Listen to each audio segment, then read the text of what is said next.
नमस्कार मेरे दोस्तों। आज के चैप्टर के बारे में हम बात करेंगे त्रिकोणमिति चैप्टर। प्रतिलोम त्रिकोणमिति फलन के बारे में हम लोग बात करेंगे। त्रिकोणमिति फलन होता क्या है भाई, और इसके बारे में हम जो बात करेंगे, सबसे पहले प्रतिलोम। प्रतिलोम है क्या चीज़? प्रतिलोम का सीधा सीधा अगर आप अर्थ देखें आप लोग तो अपोजिट, यानी कि जो भी त्रिकोणमिति ये अनुपातों का हमने अध्ययन किया वो आप जानते ही हैं। Sine x, cos x, tan x, cot x, sec, cosec, ये आपके त्रिकोणमिति फलन के 6 अनुपात होते हैं। सबसे पहले अब हम जब बात करेंगे त्रिकोण, सीधा सीधा त्रिकोण का मतलब होता क्या है? आप जानते ही हैं कि त्रि का मतलब होता है भाई,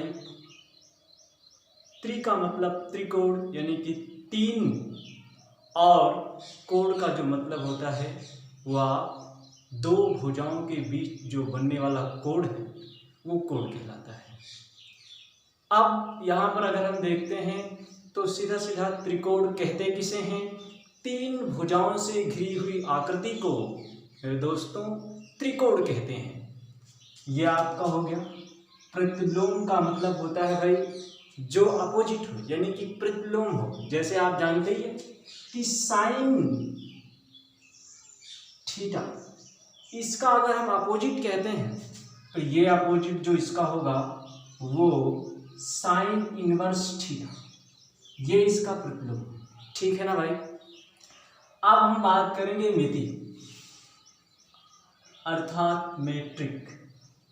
यहाँ पर देखिए, मिति शब्द का जो अर्थ होता है वो होता है मापन करना। किसी भी भौगोलिक क्षेत्र का या किसी भी भूभाग का आप जो भी मापन करते हैं उसका मतलब होता है भाई मिति। आप यहाँ पर जो मिति शब्द का यानी कि किसी भी 3 भुजाओं से घिरी हुई आकृति का मापन करना ही त्रिकोणमिति कहलाता है।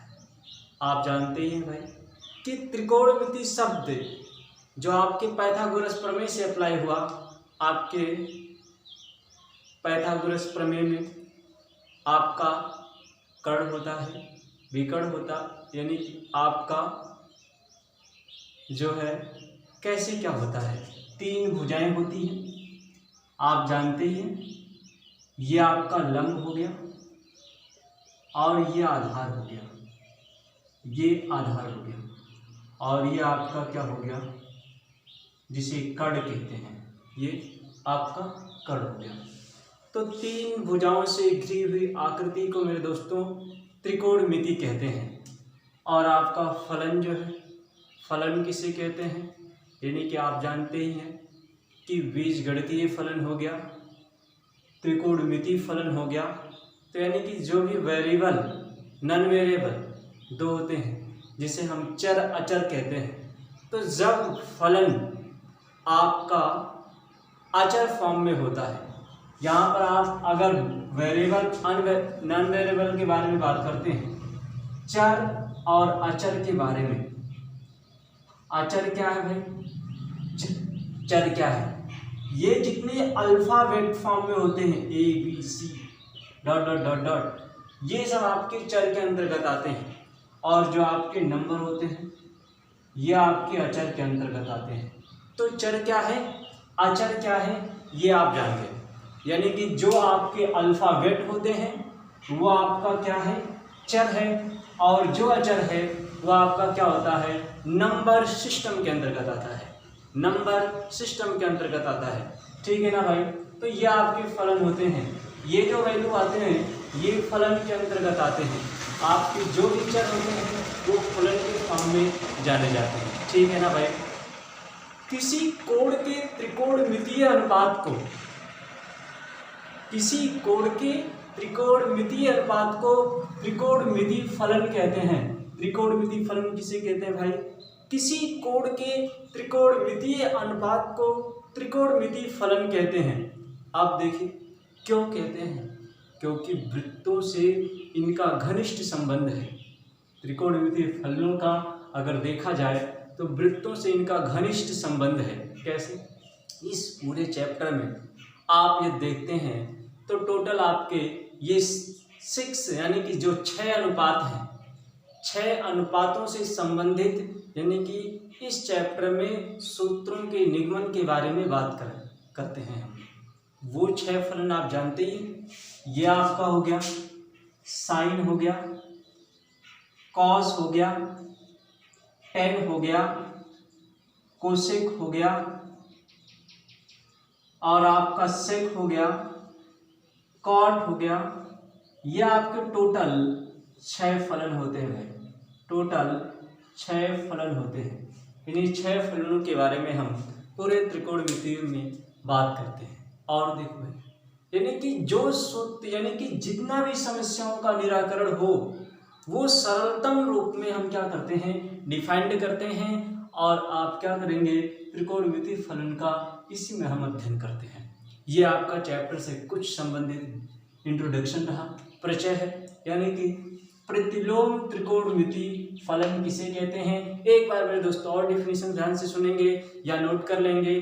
किसी कोण के त्रिकोणमितीय अनुपात को, किसी कोण के त्रिकोणमितीय अनुपात को त्रिकोणमितीय फलन कहते हैं। आप जानते ही हैं त्रिकोणमितीय फलन का जो संबंध है वो वृत्तों से बहुत ही घनिष्ठ संबंध है। ये आप याद रखेंगे, ठीक है ना। यदि हम डेफिनेशन और आगे बात करते हैं, परिभाषा के बारे में थोड़ा सा आगे बात करते हैं तो कैसे क्या है आप देखिए अगले टॉपिक पे, यानी कि परिभाषा।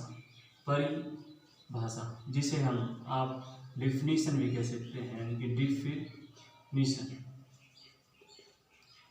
देखिए ये आप अगर देखते हैं तो सीधा सीधा हम जानते ही हैं कि अगर देखा जाए तो जो त्रिकोणमितीय फलन है वो कैसे हम लिखते हैं कि जो sine theta is equal to x, क्या लिखते हैं भाई, sine theta is equal to x.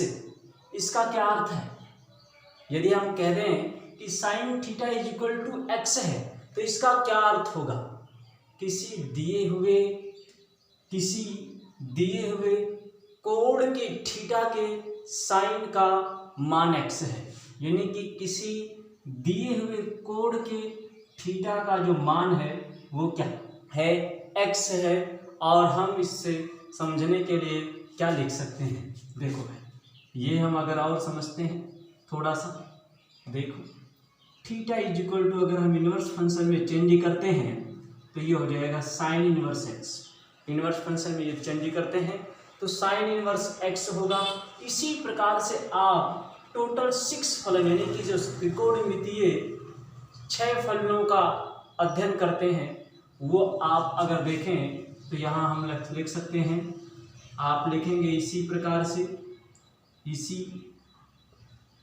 से ये theta is equal to cos inverse x, theta is equal to tan inverse x और theta is equal to cot inverse x, theta is equal to sec inverse x और theta is equal to cosec inverse x.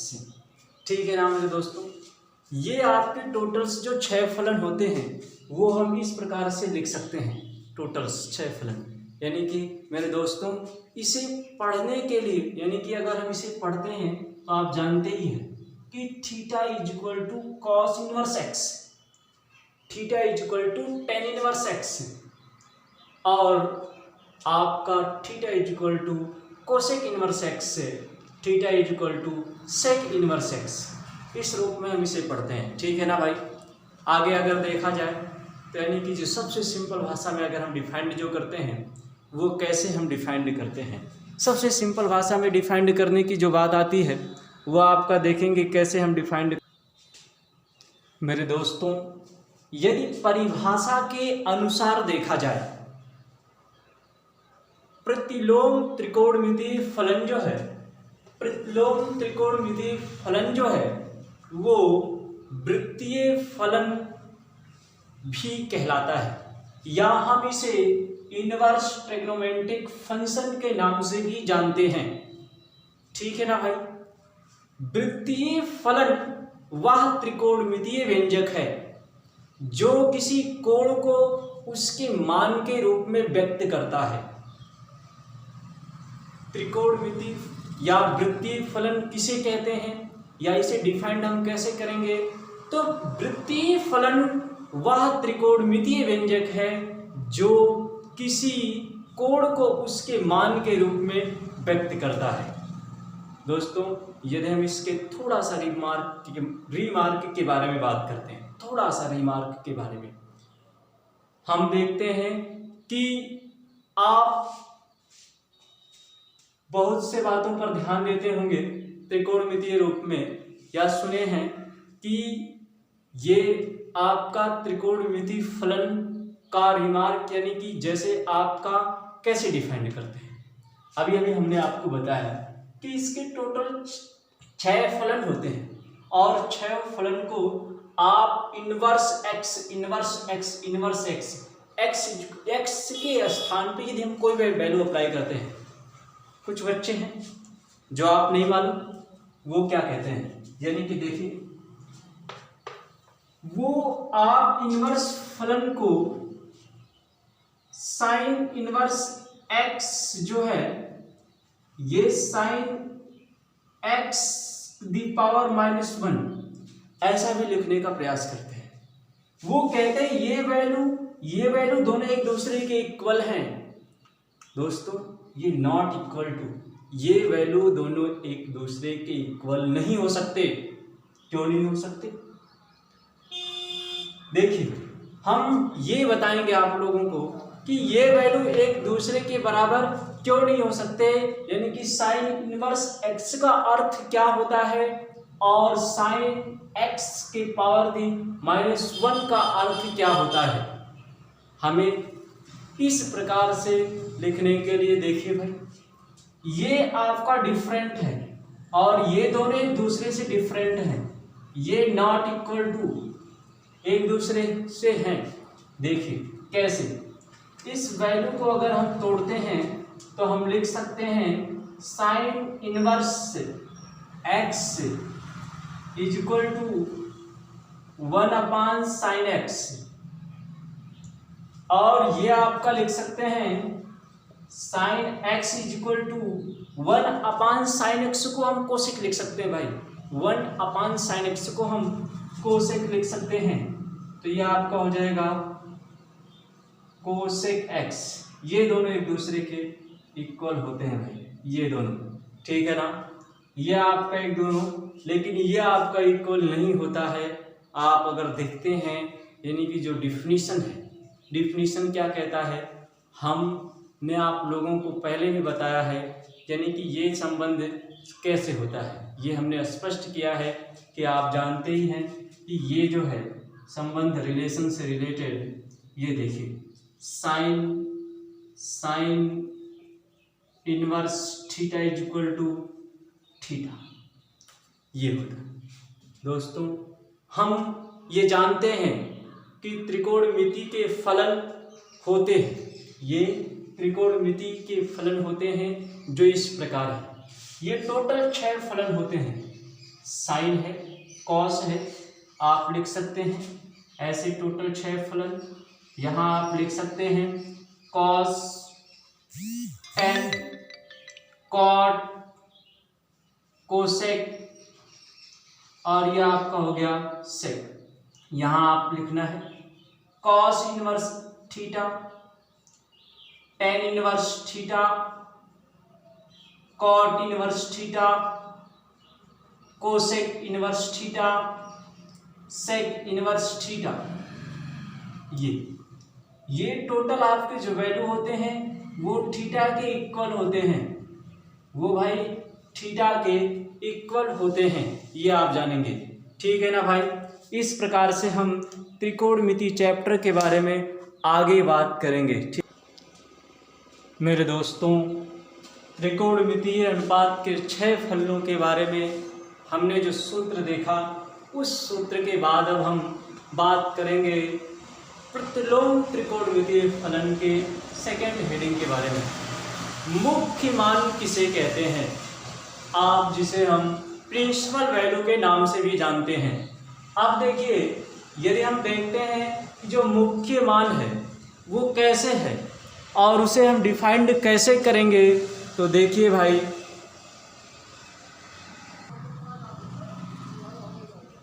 आप समझेंगे कि मुख्य मान की परिभाषा क्या है और इसे हम कैसे परिभाषित करते हैं। Principal value, what is principal value, आप प्रिंसिपल वैल्यू है क्या चीज। देखिए, ये प्रिंसिपल वैल्यू है जिसे हम मुख्य मान या व्यापक मान के नाम से भी जानते हैं। आप परिभाषा ध्यान से सुनेंगे भाई, और यदि आपको नोट करना है तो आप नोट भी कर सकते हैं। देखिए परिभाषा, किसी प्रतिलोम त्रिकोणमितीय फलन का धनात्मक या ऋणात्मक लघु उत्तम संख्या का मान फलन का मुख्य मान कहलाता है। फिर से आगे, किसी प्रतिलोम त्रिकोणमितीय फलन का धनात्मक या ऋणात्मक लघु उत्तम संख्यात्मक मान फलन का मुख्य मान कहलाता है। ठीक है ना, ये परिभाषा है मुख्य मान किसे कहते हैं। अब दोस्तों, प्रिंसिपल वैल्यू को हम अगर समझने के प्रयास में हैं तो कैसे समझते हैं, ये आपका है। यानी कि यदि हम देखेंगे कि साइन इनवर्स 1/2 का न्यूनतम मान क्या है, साइन इनवर्स 1/2 का न्यूनतम मान या मीन वैल्यू, न्यूनतम संख्यात्मक मान के बारे में यदि बात किया जाए तो साइन इनवर्स 1/2 का न्यूनतम संख्यात्मक मान जो होगा वो 30 अंश होगा। इसी प्रकार से अदर एग्जाम्पल भी आप ले सकते हैं।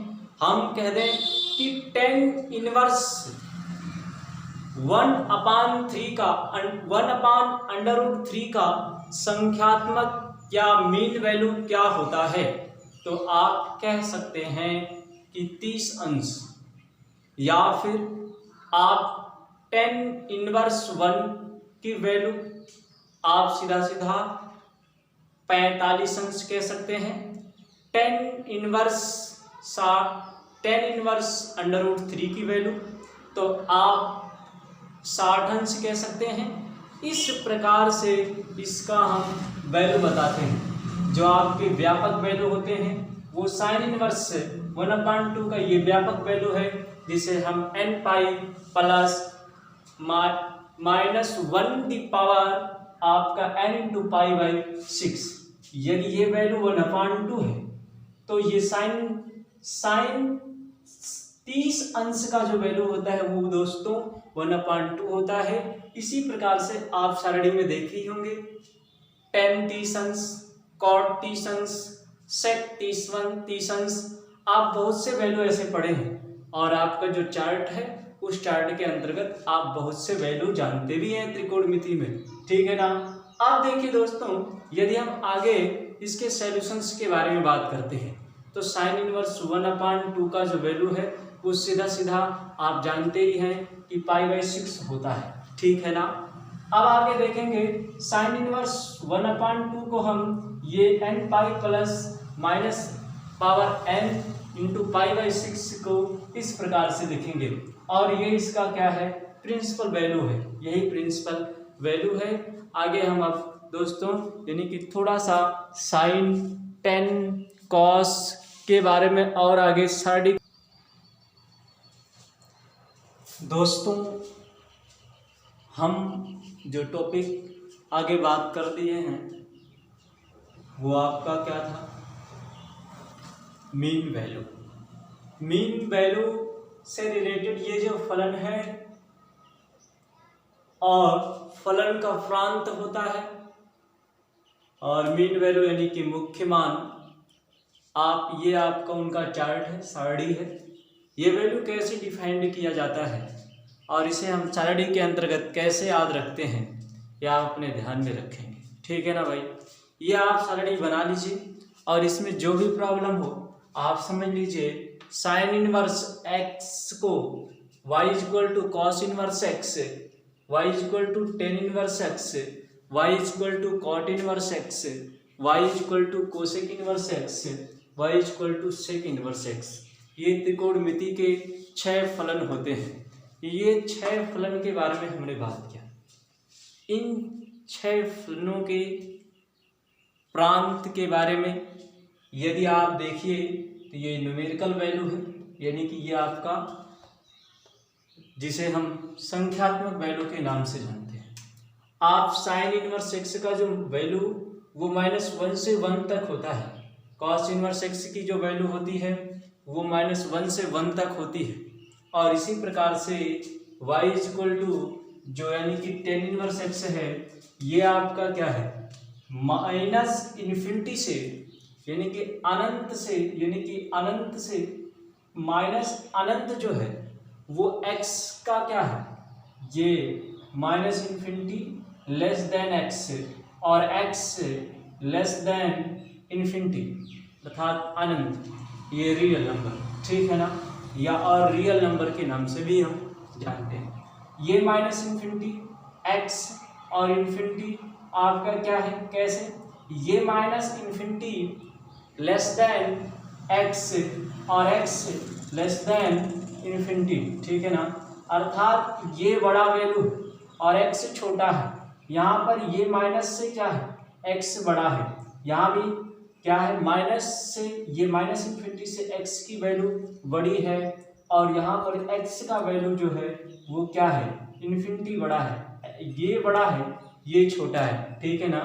और यहाँ भी आप देखिए यहाँ x की जो वैल्यू है वो 1 के इक्वल भी है और 1 से बड़ी भी है, अर्थात 1 से बड़ा वैल्यू होगा और 1 के इक्वल हो सकता है, 1 से लेस नहीं हो सकता, 1 से कम नहीं हो सकता, ठीक है ना भाई। इसी प्रकार से x का जो वैल्यू होगा वो अनंत से भी बड़ा हो सकता है, यानी कि जिसकी कोई लिमिट नहीं है।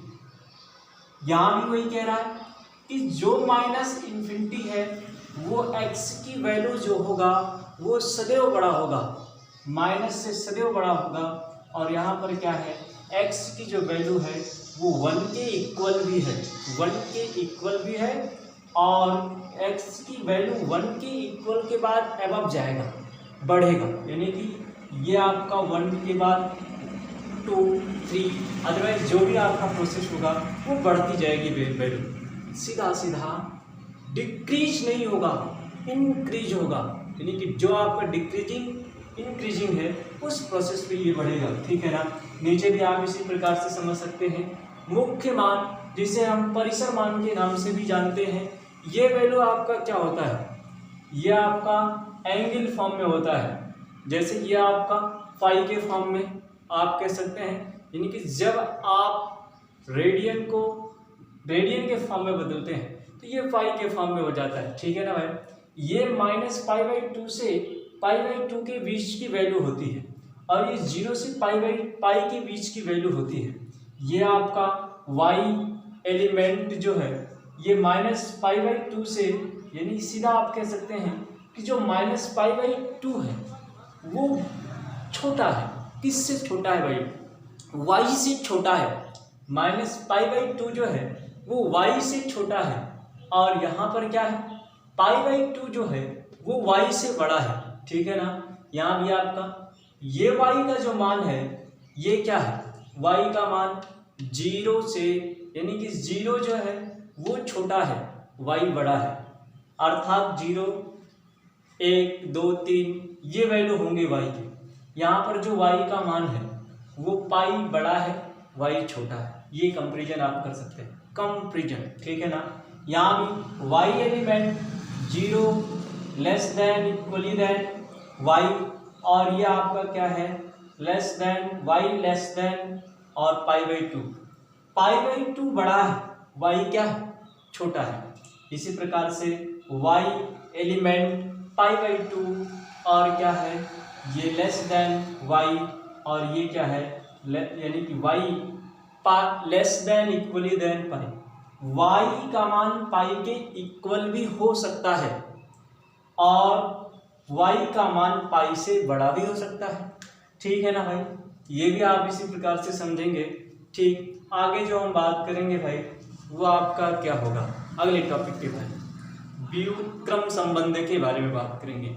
व्युत्क्रम संबंध कहते किसे हैं? आप जानते ही हैं कि व्युत्क्रम का मतलब होता क्या है, जो उल्टा हो और संबंध जो रिलेशन यानी कि एक दूसरे में रिलेशन क्या हो, शो करे, दर्शाए, ठीक है ना। तो ये आपका रिलेशन संबंध कहलाता है। सबसे पहले रिलेशन संबंध कहते किसे हैं, ठीक है ना। तो आप देखिए किसी भी त्रिकोणमितीय फलन का एक फलन से दूसरे फलन से जो संबंध दर्शाया जाता है वो आपका क्या कहलाता है, रिलेशन कहलाता है, यानी कि व्युत्क्रम संबंध के नाम से जाना जाता है। कैसे? फॉर एग्जाम्पल के बारे में अगर हम देखते हैं दोस्तों, तो एग्जाम्पल कैसे है ये देखिए, ध्यान से देखेंगे भाई। व्युत्क्रम संबंध का जो एग्जाम्पल है, सबसे पहले हम उसकी परिभाषा आप लोग नोट ही कर लिए हैं, ठीक।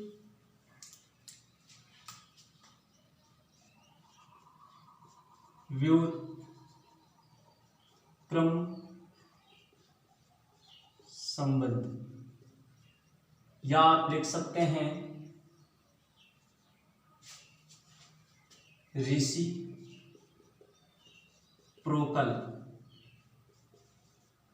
रिलेशन, ठीक है ना। यदि आप देखें तो sine inverse x is equal to क्या लिखा जा सकता है, sine inverse x is equal to हम क्या लिख सकते हैं अगर इसका अपोजिट देखा जाए, तो ये कोसेक अभी अभी हमने बताया भी था आप लोगों को 1/2, ठीक है ना भाई। साइन इनवर्स एक्स को हम कोसेक इनवर्स 1/x लिख सकते हैं, सॉरी 1/2 नहीं 1/x लिख सकते हैं, ठीक है ना। अब ये देखते हैं तो ये वैल्यू और भी लिखा जा सकता है, और करके अगर हम लिखते हैं और तो कैसे लिख सकते हैं भाई, देखिए ये कोसेक इनवर्स एक्स जो है, कोसेक इनवर्स एक्स को हम कैसे लिख सकते हैं, साइन इनवर्स 1/x के फॉर्म में लिख सकते हैं। ये फार्मूले है।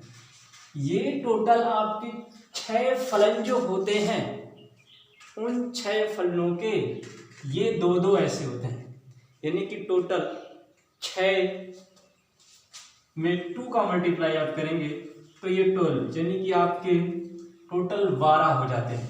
हम प्रूफमेंट के बारे में बात करेंगे, कैसे ये प्रूफ किया जाएगा, ठीक है ना। चलिए देखते हैं प्रूफ। सबसे पहले हम किसी भी मैथमेटिक्स में किसी भी फार्मूले को प्रूव करने के पहले हम सपोज करते हैं, लेट करते हैं, तो आप चाहे मान लीजिए, यहां लिख लीजिए, मान लीजिए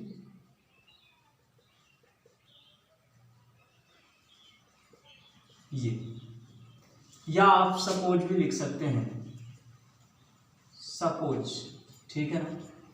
ये सपोज, जब हमने सपोज मान ही लिया या सपोज कर ही दिया तो देखिए कैसे, ठीक है ना। साइन इनवर्स एक्स को हम थीटा मानते हैं, साइन इनवर्स एक्स को हम क्या करेंगे भाई, थीटा मानेंगे। साइन इनवर्स एक्स को जब हम थीटा मानते हैं तो यहां से एक्स इज इक्वल टू आप क्या लिख सकते हैं,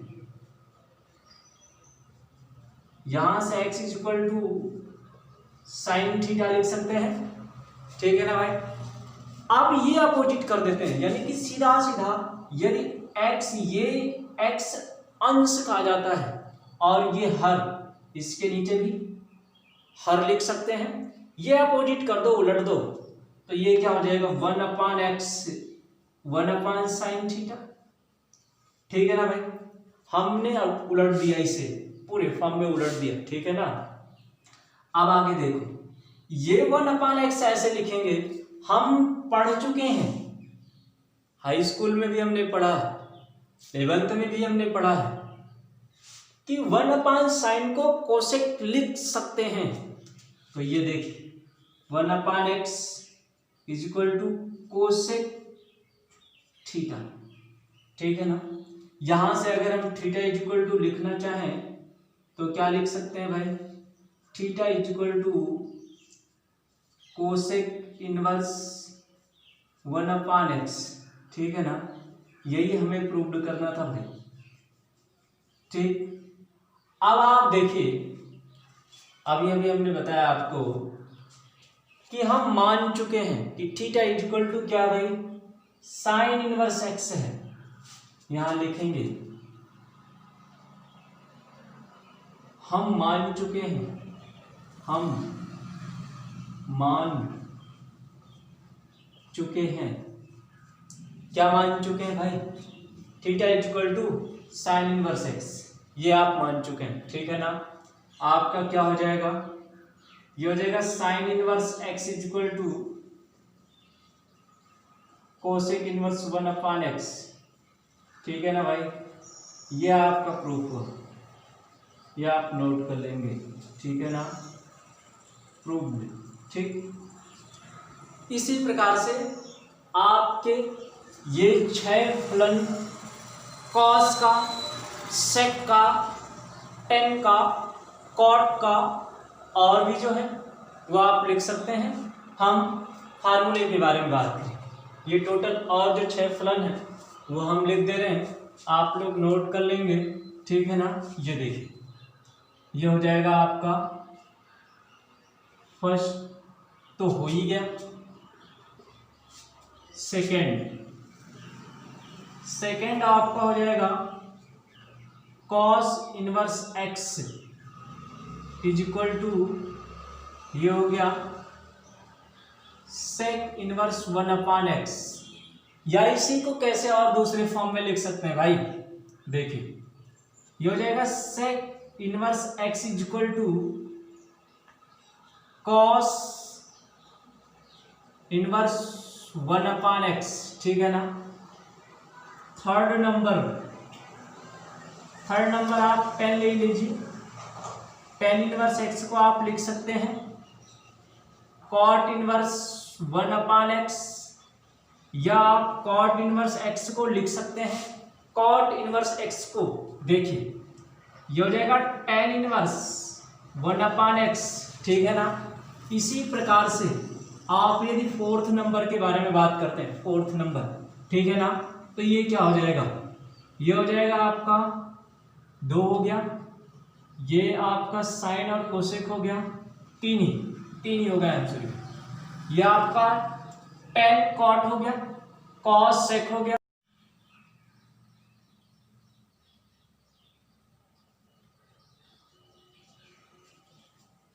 पारस्परिक संबंध के बारे में हमने व्युत्क्रम संबंध के बारे में जो बात किया वो देखिए, ये रहा आपका व्युत्क्रम संबंध। व्युत्क्रम संबंध किसे कहते हैं आप जानेंगे, यानी कि अपोजिट, व्युत्क्रम का मतलब होता है अपोजिट, रेसिप्रोकल के नाम से ये जाना गया, ठीक है ना।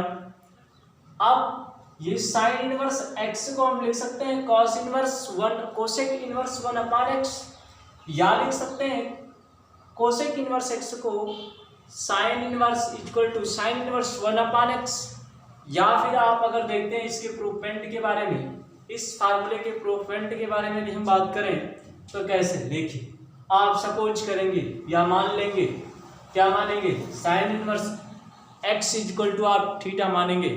साइन इनवर्स x को जब हम थीटा मानेंगे तो हम जब सॉल्व करते हैं तो देखिए कैसे सॉल्व करेंगे, x इक्वल टू हमने थीटा माना है, यानी कि यहाँ से आप जब x की वैल्यू निकालेंगे तो x की वैल्यू थीटा होगा, और ये अपोजिट करेंगे तो 1/x हो गया, 1/x लिखेंगे, और ये 1/sin थीटा हो गया। 1/x का आप इक्वल टू लिखेंगे, आप जानते ही हैं कि 1/sin को कोसेक लिख सकते हैं, तो 1/sin को आप कोसेक लिखेंगे, और theta is equal to cosec inverse 1/x हो गया, ठीक है ना, आप मान चुके थे।